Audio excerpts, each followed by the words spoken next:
ഇതിനകത്ത് ഒരു വിഷയം എന്ന് പറഞ്ഞാൽ റെയിൽവേയുടേതായ ചില സ്പെക്സ് ഉണ്ട്. അതിനകത്ത് ഒന്നെന്ന് പറയുന്നത് ബ്രോഡ് ഗേജ് ആക്കണമെന്നുള്ളതാണ്. പിന്നെ റെയിൽവേയുടെ കണ്ടീഷൻസ് അനുസരിച്ച് ബ്രിഡ്ജസ് പണിയണമെന്നുള്ളതാണ്. മൂന്നാമത്തത് റെയിൽവേ ലൈനുമായിട്ടുള്ള കണക്ടിവിറ്റി. ഇത് മൂന്നുമാണ് അവർ മാർഗനിർദ്ദേശങ്ങളായിട്ട് മുന്നോട്ട് വെച്ചിരിക്കുന്നത്. അല്ലാതെ സമാന്തര പാത ഉണ്ടാക്കുകയും അല്ലെങ്കിൽ റെയിൽവേ ലൈനോട് അനുകൂലമായ സമാന്തര പാത എന്നുള്ളൊരു ആവശ്യമേ റെയിൽവേ ഉന്നയിച്ചിട്ടില്ലെന്നാണ് ഇന്നത്തെ ചർച്ചയിൽ ഉരുത്തിരിഞ്ഞു വന്ന ആശയം. ശരിക്കും എന്താണ് കേരളത്തിൽ സംഭവിക്കുന്നത്? കേരളത്തിൽ സമാന്തര പാത എന്ന ആവശ്യം റെയിൽവേ മുന്നോട്ട് വെച്ചിട്ടില്ല. പക്ഷേ ഈ പറഞ്ഞ ഫോർമാറ്റിലാണ് ഒരു പാത ഉണ്ടാവുന്നത് എങ്കിൽ അതൊരു മൂന്നാം പാത, അതായത് നമ്മുടെ നിലവിലെ എക്സിസ്റ്റിംഗ് റെയിൽവേ ലൈനിന് സമാന്തരമായോ അല്ലെങ്കിൽ അതിനോടൊപ്പം നിൽക്കാവുന്നതോ ആയ ഒരു മൂന്നാം പാത മാത്രമായിരിക്കും. കാരണം റെയിൽവേ കണക്ടിവിറ്റിയുമായി ലിങ്ക് ചെയ്യപ്പെട്ടിട്ടുള്ള മറ്റു ട്രെയിനുകളും കടന്നു പോകുന്ന, ചരക്ക് തീവണ്ടികളും കടന്നു പോകുന്ന ഒരു പാത എന്ന് പറഞ്ഞാൽ അത് നിർദ്ദിഷ്ട കെ റെയിലിന് അല്ലെങ്കിൽ സിൽവർ ലൈനിന് ഏതെങ്കിലും തരത്തിൽ ഒരു ബദലല്ല.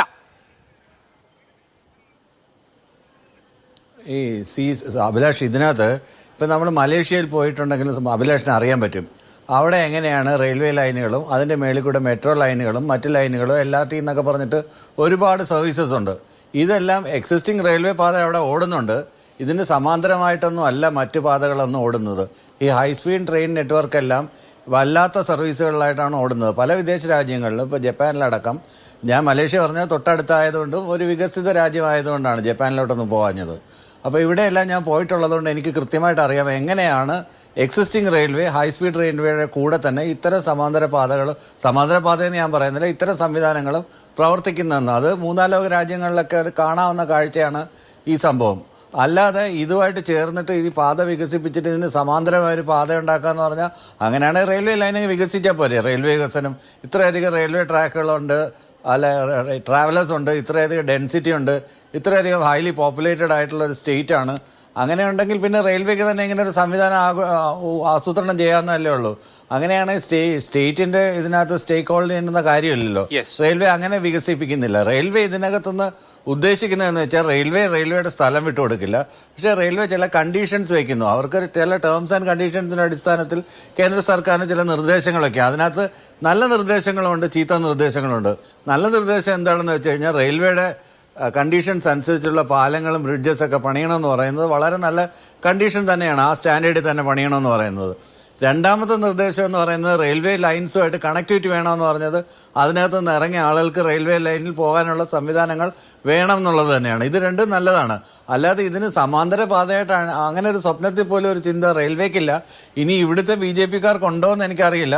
ഇവിടുത്തെ BJP-കാർ അങ്ങനെ ഒരു ധാരണ ഉദ്ദേശിക്കുന്നുണ്ടെങ്കിൽ ആദ്യമേ നമ്മൾ ഏത് വികസനം വന്നാലും എതിർപ്പുകൾ സ്വാഭാവികമായിട്ടും ഉണ്ടാവും. അത് ഏത് വികസനം വന്നാലും നമ്മൾ വികസനത്തിന്റെ പരിപ്രേക്ഷ്യം എടുത്ത് പരിശോധിച്ചാൽ, പക്ഷേ സിൽവർ ലൈനിൽ എന്താണ് യഥാർത്ഥത്തിൽ സംഭവിച്ചതെന്ന് പറഞ്ഞു കഴിഞ്ഞാൽ ജനങ്ങളെ വിശ്വാസത്തിലെടുക്കാതെ ആദ്യമേ തന്നെ കല്ലുകൾ ഇടുകയും, ജനങ്ങളെയാണ് ആദ്യം പൊളിറ്റിക്കൽ സൈക്കോളജി അനുസരിച്ച് ആദ്യമേ ജനങ്ങളെയാണ് വിശ്വാസത്തിലെടുക്കേണ്ടത്.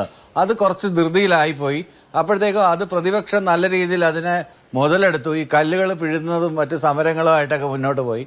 ഇതിന് ഏരിയ സർവേ അല്ലെങ്കിൽ എന്തെല്ലാം മാർഗങ്ങളുണ്ടായിരുന്നു. ഇങ്ങനെ കല്ലൊന്നും ഇടാതെ തന്നെ സർവേ ചെയ്യാനുള്ള ഒരുപാട് മാർഗങ്ങളൊന്നും അതൊന്നും അവലംബിക്കാതെ പെട്ടെന്ന് ധൃതി പിടിച്ച് കല്ലിടുകയും ഒക്കെ ചെയ്തതാണ് ഇത് ഇത്രയും ഒരു തർക്കവും പ്രശ്നങ്ങളിലൊക്കെ പോയത്. വീടിന്റെ നടുക്കൂടൊക്കെ കല്ലുകൾ പോകുന്നു, വീട് രണ്ടായപ്പോൾ. ഇപ്പം നമ്മൾ ദേശീയപാത വികസിപ്പിച്ചത് തന്നെ അവരെ പാക്കേജസ് പ്രഖ്യാപിക്കുന്നതിനകത്ത് കൃത്യമായി നടപ്പിലാക്കും അല്ലെങ്കിൽ നൽകും എന്ന് ജനങ്ങൾക്ക് മനസ്സിലായി കഴിഞ്ഞു കഴിഞ്ഞാൽ ജനങ്ങൾ വിട്ടുകൊടുക്കാൻ തയ്യാറാണ്. കാരണം ദേശീയപാത വികസനം അല്ലെങ്കിൽ ഒരിക്കലും നടക്കില്ല.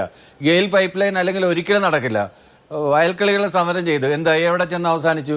പക്ഷെ അത് കൃത്യമായിട്ട് ജനങ്ങളെ വിശ്വാസത്തിലെടുക്കാതെ ഒരു പ്രവൃത്തിയും കേരളത്തിലെ നല്ല ഒരു സ്ഥലത്തും നടക്കില്ല.